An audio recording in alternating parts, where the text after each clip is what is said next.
Hi everyone and welcome to the Java placement course. आज के lecture में हम पढ़ने वाले हैं 2D एरेज के बारे में। इससे पहले जो वीडियो थी उसमें हमने पढ़ा था 1D एरेज के बारे में।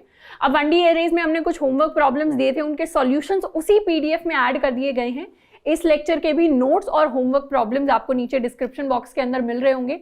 शुरुआत करते हैं 2D एरेज के बारे में पढ़ने की। अब उससे पहले जान लें कि इनको पढ़ना इंपॉर्टेंट क्यों है। अब आप सोनली सिर्फ 2D एरेज के क्वेश्चंस देखेंगे तो वो इतने कॉम्प्लेक्स नहीं होते, लेकिन अगर आप प्लेसमेंट या फिर आप कंपेटिटिव प्रोग्रामिंग पर्सपेक्टिव से देखेंगे तो आगे जाकर हम कुछ कॉम्प्लेक्स एल्गोरिथम्स पढ़ने वाले हैं, जैसे डायनामिक प्रोग्रामिंग हो गई। तो उन टेक्निक्स के अंदर 2D एरेज का काफ़ी ज़्यादा यूज़ होता है, काफ़ी ज़्यादा हेल्पफुल होती हैं जब भी हमें टैब्यूलेशन जैसे प्रोसेसेस को करना होता है कोडिंग के अंदर। तो आगे जाकर जब हम कॉम्प्लेक्स प्रॉब्लम्स कर रहे होंगे तब 2D एरेज की इंपॉर्टेंस बहुत ज़्यादा है, इसीलिए काफ़ी ध्यान से हमें इस कॉन्सेप्ट को पढ़ना है।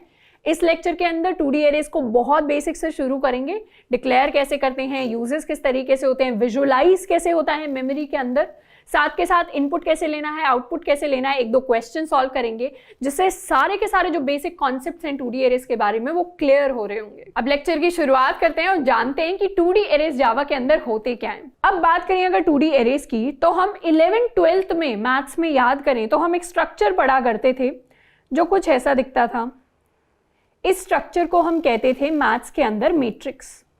मैट्रिक्स में क्या होता था, कुछ रोज होती थी, कुछ कॉलम्स हुआ करते थे। रोज के अंदर भी नंबरिंग होती थी, जैसे 1 2 3। कॉलम्स के अंदर भी नंबरिंग होती थी 1 2 3 4। एंड इस तरीके से इस मैट्रिक्स के अंदर कुछ कुछ डेटा हम स्टोर करते थे, 5 4 39 42 86 102। कुछ इस तरीके का डेटा हम हर एक बॉक्स के अंदर भरा करते थे। एंड इस पर्टिकुलर बॉक्स का अगर हमें लोकेशन निकालना होता था तो इसको हम कहते थे रो कॉमा कॉलम। मतलब अगर इसकी रो है 2 तो इसकी लोकेशन हो जाएगी 2,2, क्योंकि रो भी 2 है और कॉलम भी हमारा 2 है। तो कुछ इस तरीके का बेसिक कॉन्सेप्ट हुआ करता था मैथ्स के अंदर। जो स्टूडेंट्स मैथ्स बैकग्राउंड से भी नहीं आ रहे, इस फिगर को अगर आप विजुअलाइज करके देख लेंगे तो इतना सा ही कॉन्सेप्ट था मैट्रिक्स का। बस ऐसा सा स्ट्रक्चर होता था, टेबल होती थी, रोज होती थी, कॉलम्स होती थी एंड हम लोकेशन निकालते थे। अब इसी मैथ्स के सेम स्ट्रक्चर को उठाकर अगर हम कोडिंग के अंदर डाल दें, अगर हम जावा के अंदर डाल दें, तो इसी मैट्रिक्स को हम कह देते हैं कोडिंग की भाषा में 2D एरेज। तो इस तरीके का जब एक डिफरेंट बॉक्सेस का कलेक्शन एक रेक्टेंगल की फॉर्म में हमें मिलता है, जिसके अंदर रोज होती हैं, जिसके अंदर कॉलम्स होते हैं, उसी स्ट्रक्चर को हम 2D एरेज कह देते हैं। ये स्ट्रक्चर मेमोरी के अंदर भी लीनियरली स्टोर होता है। जैसे हमने 1D एरे में पढ़ा था कि मेमोरी के अंदर 1D एरे कुछ ऐसा दिख रहा होगा। अब इसी का आप एक कॉपी उठाकर नीचे रख दीजिए, इसका एक और कॉपी उठाकर हम नीचे रख दें और इस तरीके से रखते जाएं तो हमारे लिए एक 2D एरे हमारे पास बनकर आ जाएगा। तो ये बेसिक कॉन्सेप्ट है 2D एरेज का। अब मैथ्स वाला मैट्रिक्स और कोडिंग वाला 2D एरे डिफरेंट कैसे है, क्योंकि कोडिंग में जिस लैंग्वेज की हम बात कर रहे हैं जो है जावा, वो एक जीरो इंडेक्स्ड बेस्ड लैंग्वेज है। जीरो इंडेक्स्ड बेस्ड लैंग्वेजेस हमने पहले भी पढ़ा था एरेज पढ़ते टाइम। वो लैंग्वेजेस होती हैं जिनमें एरेज के जो इंडेक्स होते हैं वो जीरो से शुरू होते हैं। जैसे C++ में भी एरेज जो हैं वो 0 से शुरू हो रहे हैं। मैटलैब एक ऐसी लैंग्वेज है जिसमें 1 से शुरू होते हैं। अब यहाँ पर 0 से शुरू हो रहे हैं तो हम जान सकते हैं कि जो हमारा रो नंबर 1 होगा उसका इंडेक्स होगा 0, नेक्स्ट का इंडेक्स होगा 1, नेक्स्ट का इंडेक्स होगा 2। इसी तरीके से कॉलम नंबर 1 का इंडेक्स 0, 2 का 1, 3 का 2 एंड सो ऑन। अब यहाँ पे इंडेक्स एक्चुअल लोकेशन है, मतलब हमें जब भी कोड में उस जगह को एक्सेस करना है तो हम रो 1 के लिए 1 नहीं लिखेंगे, 0 लिखेंगे। ये लॉजिक है इंडेक्सिंग का। यहाँ पर अगर हम देखें तो हमारे पास टोटल नंबर ऑफ रोज हैं 3, 1 2 3 and total number of columns की अगर बात करें तो वो है 5, 1 2 3 4 एंड 5। एंड इसी तरीके से ये जो 2D एरे है ये 3x5 साइज का 2D एरे है, जहां पर सिंगल ब्लॉक जो है, सिंगल ब्लॉक या इसे सेल कह दें, इस पूरी एक लोकेशन को हम एक सेल कह देते हैं। तो ये जो सेल है इसका साइज होगा जिस भी टाइप का आपने 2D एरे डिफाइन किया है उस टाइप के इक्वल। यानी अगर आपने इंट टाइप का 2D एरे डिफाइन किया है तो इसका साइज हो रहा होगा आपके लिए 4 बाइट्स। अगर हमने बूलियन टाइप का डिफाइन किया है तो हर एक सिंगल सेल का साइज हो रहा होगा 1 बाइट। इसी तरीके से अगर हमें अपने 2D एरे की मेमोरी निकालनी है, मेमोरी कंजम्पशन निकालनी है, तो वो हम निकाल सकते हैं rows multiplied by columns multiplied by हमारा जो डेटा टाइप है उसका साइज। तो अगर ये एक इंटीजर टाइप का 2D एरे है तो इसकी टोटल मेमोरी कंजम्पशन जो हो रही होगी वो होगी इतने bytes, rows columns and 4 bytes for per integer. तो कुछ इस तरीके का बेसिक कॉन्सेप्ट रहता है हमारे 2D एरेस का। अब बात करें कोड के अंदर 2D एरेस को कैसे डिफाइन करेंगे, तो जैसे हमने एरेस के टाइम पर समझा था कि सबसे पहले लिखते थे टाइप, उसके बाद लगा देते थे स्क्वायर ब्रैकेट्स, उसके बाद लिखते थे अपने एरे का नाम जो हमने मान लीजिए नंबर्स लिख लिया, उसके बाद लिखते थे न्यू कीवर्ड इंट एंड फिर जो एक्चुअल साइज है वो। ये होता था 1D एरे के लिए। अब बात करें 2D एरेस के लिए तो उसके लिए कुछ ऐसा डिक्लेरेशन रहता है जहां पर टाइप देते हैं पहले और फिर 2 स्क्वायर ब्रैकेट्स लगाते हैं, क्योंकि 1D एरे 1 डायमेंशन में था, 2D एरे 2 डायमेंशंस में है, तो यहाँ पर रोज और कॉलम्स दोनों बताने पड़ेंगे। सिंगल 1D एरे में हमें सिर्फ साइज बताना पड़ता था, यानी उसको अगर कॉलम की तरह देखे तो सिर्फ कॉलम था, वहां पर रो फिक्स थी, रो थी हमारी इज इक्वल टू 1। यहां पर फिर आ जाएगा हमारे एरे का नाम, उसके बाद न्यू कीवर्ड, फिर दोबारा से टाइप लिखेंगे। सबसे पहले हम लिखते हैं नंबर ऑफ रोज कितनी चाहिए, उसके बाद लिखते हैं नंबर ऑफ कॉलम्स कितने चाहिए।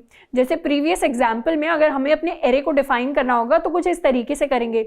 सबसे पहले लिखेंगे इंट, फिर 2 स्क्वायर ब्रैकेट्स, फिर नंबर्स, उसको हमने नाम दे दिया, इसको हम कुछ भी लिख सकते थे, इसको हम एक मैट्रिक्स भी नाम दे सकते थे, कुछ भी नाम दे सकते थे, is equal to new keyword, दोबारा से हमारा डेटा टाइप एंड फाइनली सबसे पहले रोज एंड उसके बाद कॉलम्स। तो कुछ इस तरीके से हम अपना 2D एरे अपने कोड के अंदर डिफाइन कर रहे होंगे। एंड एक बार अगर बात करें कि 2D एरेज में हर सेल की लोकेशन क्या होती है, तो ये हमने एक सैंपल 2D एरे ले लिया है जिसमें इस लोकेशन पर 8 एक नंबर स्टोर्ड है। अब इस 8 की अगर लोकेशन निकालने चले तो यहाँ पर रो है 0 और कॉलम है 1, रो है 0 और कॉलम है 1, तो इसकी लोकेशन होगी 0,1 और इसी 0,1 को हम कोडिंग में लिखेंगे कि सबसे पहले नाम लिख देंगे अपने 2D एरे का नंबर्स, उसके बाद लिखेंगे रो नंबर क्या है 0 और कॉलम नंबर क्या है 1। तो कुछ इस तरीके से इसका जो लोकेशन होगा कोड के अंदर वो हम इस तरीके से निकाल रहे होंगे। सिमिलरली एक और एग्जांपल ले इस 4 का, तो ये 4 स्टोर्ड है रो नंबर 1 पे और कॉलम नंबर 3 पे, तो 1,3 हमने लिख लिया। इसको कोड में एक्सेस करने की कोशिश करेंगे इस पर्टिकुलर नंबर को या इस पर्टिकुलर मेमोरी लोकेशन को, तो हम लिख रहे होंगे अपने 2D एरे का नाम जो है नंबर्स, उसके बाद हमारा रो विच इज 1 एंड देन हमारा कॉलम विच इज 3। कुछ इस तरीके से हम अपनी जो लोकेशन है 2D एरे के अंदर उसको एक्सेस करेंगे। अब एक सिंपल सा कोड लिखते हैं, उस कोड में क्या करेंगे, इसी साइज का एक 2D एरे डिक्लेयर करेंगे, उसके एलिमेंट्स को इनपुट लेंगे और उन्हीं एलिमेंट्स को हम आउटपुट कर देंगे। देखते हैं किस तरीके से। तो सबसे पहले हमने अपनी एक क्लास बनाई हुई है 2D एरेज और उसके अंदर अपना मेन फंक्शन हमने डिफाइन किया हुआ है। अब सबसे पहले एक स्कैनर क्लास की ऑब्जेक्ट बनाएंगे, इंपोर्ट कर लेते हैं अपना पैकेज। सबसे पहले इनपुट ले रहे होंगे यूजर से हमारे number of rose and number of columns. तो यहां पर हमने रोज इनपुट ले लिए, यहां पर हमने कॉलम्स इनपुट ले लिए। अब डिक्लेयर करेंगे अपना एरे। अब हमें क्या करना है, इस नंबर्स वाला जो 2D एरे है इसके सारे एलिमेंट्स को हमें इनपुट लेना है। उसको किस तरीके से इनपुट लेंगे, अब ध्यान से अगर याद करें तो एरेज जब हम पढ़ते थे तो उसमें इनपुट लेते थे एक सिंगल लूप लगाकर। लूप लगाकर क्यों, क्योंकि बार बार हमें size times size number of input लेने पड़ रहे थे यूजर से। यहां पर हमें कितने इनपुट्स लेने हैं, row multiplied by column number of inputs. क्यों रो मल्टीप्लाइड बाय कॉलम, क्योंकि टोटल अगर हम अपनी मैट्रिक्स अगर अपना 2D एरे देखेंगे तो उसके अंदर रोज into columns number of elements हैं। हम क्या करेंगे, इनपुट को किस तरीके से लेंगे, मान लीजिए हमें इनपुट में लेना है 1 2 3 4 5 6 7 8, इस तरीके के कुछ नंबर्स हैं जो हमें इनपुट लेने हैं। किस एरे के लिए, उस एरे के लिए जिसका साइज है 2x4। अब सबसे पहले क्या करेंगे, एक लूप लगाएंगे जिसमें फर्स्ट रो के इनपुट्स ले लेंगे, फिर दूसरा लूप लगाएंगे जिसमें सेकंड रो के इनपुट्स ले लेंगे। इसी तरीके से अगर बड़ा साइज होता तो थर्ड लूप लगा, इसी तरीके से अगर बड़ा साइज होता तो फिर से एक लूप आ जाता जिसमें थर्ड रो के इनपुट, फिर फोर्थ रो के इनपुट, फिर फिफ्थ रो के इनपुट। तो किस तरीके से हो रहा होगा, for int i is equal to, अगर हम 0 से लेकर कहां तक जाएं हम 3 तक, तो फर्स्ट रो इनपुट हो जाएगी। And for int i is equal to 0 से अगर 3 तक दोबारा जाए तो सेकेंड रो इनपुट ले लेंगे। अब हमने ये जो कॉन्सेप्ट है, बार बार जब लूप हमें रिपीट करने पड़ते हैं, इस कॉन्सेप्ट को हम कहते हैं, अब ये जो चीज है जिसमें हमें बार बार लूप्स को रिपीट करना पड़ रहा है, ये चीज हमने पहले भी पढ़ी है जब हमने पैटर्न्स के बारे में बात की थी। तो यहाँ पर हम एक तरीके से क्या करने वाले हैं, एक तरीके से यूज करने वाले हैं अपने नेस्टेड लूप्स। अगर नेस्टेड लूप्स नहीं पता आपको क्या होते हैं तो लेक्चर्स में पैटर्न्स वाली जो वीडियोस होंगी, 2 वीडियोस हैं, उनमें से अगर आप फर्स्ट वीडियो भी देख लेंगे तो भी सफिशिएंट है, वहां से समझ आ जाएगा नेस्टेड लूप्स क्या होते हैं। पर यहाँ पर मतलब 2D एरेस को करने से पहले हमें अंडरस्टैंडिंग होनी चाहिए नेस्टेड लूप्स की। नेस्टेड लूप यानी एक लूप के अंदर दूसरे लूप को रखना, और ये जो बाहर वाला आउटर लूप होगा ये एक चीज कंट्रोल करेगा और अंदर वाला जो इनर लूप होगा वो दूसरी चीज कंट्रोल करेगा। कुछ इस तरीके से हम 2D एरेस के साथ खेल रहे होंगे अपने नेस्टेड लूप्स को यूज करके। अब एग्जैक्टली बात करें कि नेस्टेड लूप्स को कैसे यूज कर रहे होंगे। अब बाहर वाला जो आउटर लूप होगा उसको यूज करते हैं कंट्रोल करने के लिए हमारी रोज। तो बाहर वाला लूप कुछ इस तरीके से होगा, int i is equal to 0 to 1, क्योंकि 0 और 1 सिर्फ 2 ही रोज हैं। और अंदर वाला जो इनर लूप होगा वो कंट्रोल करेगा हमारे कॉलम्स, यानी यहां पर लिख देंगे for int j is equal to 0 to 3। तो बार बार हर रो के लिए हम सारे के सारे कॉलम्स वाले एलिमेंट्स को इनपुट ले रहे होंगे। अगर आपने नेस्टेड लूप्स पहले से पढ़े हैं तो ये चीज जो है काफी आसानी से समझ में आ जाएगी। तो जैसे ही outer loop i is equal to 0 के लिए चल रहा है, मतलब हम फर्स्ट रो के एलिमेंट्स को इनपुट कर रहे हैं, उसमें कॉलम नंबर 0, 1, 2, 3 चारों कॉलम्स के हम एलिमेंट्स को इनपुट कर लेंगे। फिर i इज इक्वल टू 1 के लिए अगर चलेगा तो उसमें हम सेकेंड रो के एलिमेंट इनपुट कर रहे हैं, यानी कॉलम नंबर 0, 1, 2, 3। एंड कुछ इस तरीके से सारे के सारे 2D एरेस के एलिमेंट्स को हम इनपुट कर लेंगे। अब इसी चीज को कोड में कन्वर्ट करते हैं। सबसे पहले इनपुट के लिए लूप्स लिखते हैं। For int i is equal to 0, i जब तक लेस देन हमारा रोज नहीं हो जाता, i को करते रहेंगे plus plus. Inner loop control कर रहा होगा कॉलम्स को एंड आउटर लूप कंट्रोल कर रहा होगा हमारी रोज को। j is equal to 0, j जब तक लेस देन कॉलम्स नहीं रहता, j प्लस प्लस। अब हर बार क्या करेंगे, इनपुट लेंगे sc.nextInt से और इस इनपुट को कहाँ स्टोर करवा देंगे, इसको स्टोर करवा देंगे नंबर्स ऑफ i, j में।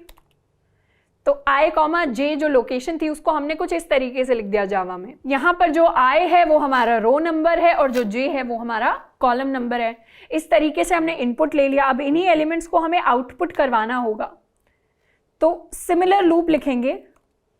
सबसे पहले हम कैसे आउटपुट करवाना चाहते हैं, एक मैट्रिक्स की फॉर्म में, मतलब जैसे हमने अभी विजुअलाइजेशन की बात की कि कुछ ऐसा दिख रहा होगा टेबल की फॉर्म में, वैसे ही हम उसको आउटपुट करवाएंगे। देखते हैं कैसे। i इज इक्वल टू 0 से लेकर, फिर से हम रो वाइज चल रहे हैं एंड यहां पर आउटपुट में लिख देंगे हम numbers of i, j and यहां पर दे देंगे एक छोटी सी स्पेस। तो कुछ इस तरीके से हम आउटपुट कर रहे होंगे। अब समझें कि कैसा आउटपुट आ रहा होगा, तो एक बार इस कोड को रन करते हैं, उसके बाद इसको हल्का सा ड्राई रन करेंगे। सबसे पहले इनपुट करेंगे टोटल नंबर ऑफ रोज, हमें 3 रोज को इनपुट करना है, 5 कॉलम नंबर्स को इनपुट करना है। अब सारे के सारे नंबर्स हमें इनपुट करने हैं। तो सबसे पहले हम दे रहे होंगे 1, 2, 3, 4, 5, उसके बाद 5, 4, 3, 2, 1, उसके बाद दोबारा से 1, 2, 3, 4 एंड 5।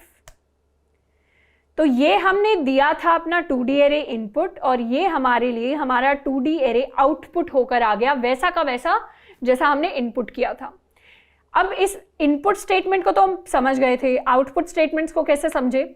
हमने रो वाइज और हमने एक एक रो पर जाकर फिर उस रो के एक एक कॉलम के लिए उस सेल को प्रिंट करवाया और हर एक सेल को प्रिंट करवाने के बाद हमने एक स्पेस दे दिया, यानी ये 1 प्रिंट हुआ, फिर एक स्पेस आया, फिर 2 प्रिंट हुआ, फिर एक स्पेस आया, फिर 3 प्रिंट हुआ, फिर एक स्पेस आया, फिर 4 प्रिंट हुआ, फिर एक स्पेस आया। और जैसे ही लास्ट एलिमेंट आ गया, मतलब 5 आ गया, और हम इस लूप से बाहर निकल रहे होंगे, तो उस पॉइंट पर हम एक नेक्स्ट लाइन प्रिंट कर देंगे, यानी अगली जो रो होगी वो नेक्स्ट लाइन के अंदर प्रिंट हो रही होगी। तो कुछ इस तरीके से हमने अपने 2D एरे के सारे एलिमेंट्स को इनपुट लेना भी सीख लिया है, आउटपुट देना भी सीख लिया है। अब एक सैम्पल क्वेश्चन करेंगे और थोड़ा सा और अंडरस्टैंडिंग बना लेंगे कि 2D एरेस काम कैसे करते हैं। अब हमें क्वेश्चन गिवन है, क्वेश्चन में है take a matrix as input from the user, यानी हमें एक 2D एरे ही यूजर से इनपुट लेना है। Search for a given number x, हमें कोई नंबर दिया होगा x, हमें उसको अपनी मैट्रिक्स के अंदर सर्च करना है और जहां पर भी मिल जाए उस पॉइंट के हमें इंडिसेस प्रिंट करने हैं, यानी रोज और कॉलम प्रिंट करना है, या फिर i, j हमें प्रिंट करना है जहां पर भी हमें वो नंबर मिल जाए। अब इसके लिए कोड लिखकर देखते हैं कि कैसे कर रहे होंगे ये चीज। सबसे पहले तो हम इनपुट ले लेंगे इसी तरीके से अपने नंबर्स को, उसके बाद x जिस नंबर के लिए हमें सर्च करना है उसको इनपुट लेते हैं नेक्स्ट इंट की फॉर्म में। अब यहाँ पर हमें आउटपुट तो कराना नहीं है। अब बात करें लॉजिक की कि लॉजिकली कैसे कर रहे होंगे ये चीज़, तो हमें पता है कि हमें इनपुट कैसे लेना है अपने एरे को, 2D एरे को। उसको हमने इनपुट ले लिया, उसके अंदर कुछ नंबर्स हमारे स्टोर्ड होंगे, 4 3 2 1 1 2 3 4, इस तरीके से कुछ नंबर स्टोर्ड होंगे। ये 1 की जगह हम 11 कर देते हैं ताकि काफ़ी क्लियर हो जाए कि हमें सर्च किसके लिए करना है, और x को ले लेते हैं 11। अब हम इस 11 तक कैसे पहुंचे, तो जैसे हमने आउटपुट किया था, किसी भी एरे को, किसी भी 2D एरे को अगर हमें ट्रवर्स करना है, ट्रवर्स मतलब उसके एलिमेंट्स पर अगर ट्रैवल करना है, तो जिस तरीके से हमने उसे इनपुट लिया है, जिस तरीके से हमने उसे आउटपुट किया है, उसी तरीके से हम उस 2D एरे के हर एक सिंगल एलिमेंट पर जा सकते हैं। यानी अगर हम रो वाइज निकलें तो सबसे पहले यहाँ पहुंचेंगे, फिर यहाँ पहुंचेंगे, फिर यहाँ यहाँ यहाँ यहाँ यहाँ, और इस तरीके से पूरे के पूरे 2D एरे पर हम ट्रैवल कर लेंगे, सारे के सारे 2D एरे पर ट्रवर्स कर लेंगे। और जाते जाते क्या करेंगे, हर एक एलिमेंट के साथ, यानी नंबर्स ऑफ i, j के साथ कंपेयर कर लेंगे कि क्या वो हमारे x के इक्वल है। तो वही सेम नेस्टेड लूप्स हमें लिखने हैं और हर एक सिंगल सेल पर जाकर कंपेयर करना है क्या उस सेल पर स्टोर्ड एलिमेंट हमारे गिवन x के इक्वल है। जैसे इक्वल हो जाएगा वहां पर हम लिख देंगे कि number is found at which index i, j, और नहीं मिलता तो लास्ट में लिख देंगे नंबर इज नॉट फाउंड। अब नंबर इज नॉट फाउंड वाला केस हम ले ही नहीं रहे, नंबर हमेशा होगा और सिंगल यूनिक नंबर होगा। अब इसको कोड की फॉर्म में कन्वर्ट करते हैं। सबसे पहले आएगा outer loop for int i is equal to 0 to rows i plus plus, फिर आएगा हमारा inner loop for int j is equal to 0, j is less than columns, j plus plus. उसके बाद हम कंपेयर कर लेंगे x के साथ, यानी if numbers of i, j is equal to x, तो यहीं पर हम प्रिंट कर देते हैं x found at location i, हमारा j, कुछ इस तरीके से। तो अब आप सोच रहे होंगे कि इतने सारे प्लस क्यों हमने लिखे हैं, तो थोड़ा सा फॉर्मेटिंग के लिए लिखें कि काफ़ी अलग अलग स्ट्रिंग्स हमें एक साथ मिल जाएं तो आउटपुट थोड़ा अच्छा हमारा निकल कर आएगा। अब क्या करते हैं, रन करते हैं अपने कोड को। सबसे पहले इनपुट करेंगे, जो हमने मैट्रिक्स अभी बनाई है उसी मैट्रिक्स की बात कर रहे होंगे, एग्जाम्पल मैट्रिक्स की, जिसका साइज था 3x4। तो रोज हैं 3, कॉलम्स हैं हमारे 4, उसके बाद नंबर्स इनपुट कर देते हैं 1 2 3 4, 4 3 2 11, 1 2 3 एंड 4। अब x जो है वो है 11 और हमारे लिए आउटपुट आया है x फाउंड एट लोकेशंस 0,3। यहां पर लोकेशन होना चाहिए, 0,3 कैसे आया।